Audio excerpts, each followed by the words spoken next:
গভীর রাতে সিএনজিতে ওঠার আগে সাবধান।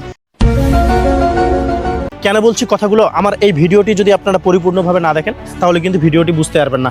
গ্রাম থেকে যারা ঢাকা, চিটাগাং, সিলেট এসব বড় বড় শহরে যাচ্ছেন বিভিন্ন কাজে, শুধু তাদের ক্ষেত্রেই নয়, যারা এসব বড় বড় শহরে বসবাস করেন গভীর রাতে বাসা থেকে বের হচ্ছেন বিভিন্ন কাজে, এদেরও টার্গেট করে সবকিছু লুট করে নিয়ে যাচ্ছে সিএনজি ও অটোরিকশা এই চক্র।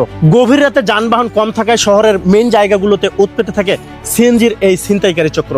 এমনও সিএনজি আছে যারা আগে থেকে যাত্রী উঠিয়ে রাখে সিএনজিতে, ওরা কিন্তু যাত্রী না, ওরা ওদের দলেরই একজন সদস্য।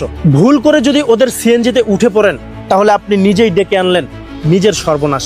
তারা সিএনজিতে উঠানোর পর আপনাকে মাঝখানে বসিয়ে সিএনজিতে লক করে দিয়ে আপনার সবকিছু লুট করে নিয়ে যাবে। যদি ওদের সাথে বেশি জোরাজোরি করেন কিংবা চিল্লাচিল্লি করেন তাহলে ওদের ধারালো ছুরি দিয়ে আঘাত করে আপনাকে ফেলে দিবে চলন্ত রাস্তায়। এতে চলে যেতে পারে আপনার মূল্যবান প্রাণ। এমনই একটি ঘটনা ঘটেছে কুমিল্লার কাস্টমস কর্মকর্তা বুলেট বৈরাগের সাথে। তাকে কৌশলে সিএনজিতে তুলে তার সবকিছু লুট করে নিয়ে তাকে ফেলে দেওয়া হয়েছিল চলন্ত সিএনজি থেকে। পরে তিনি মারা যায়।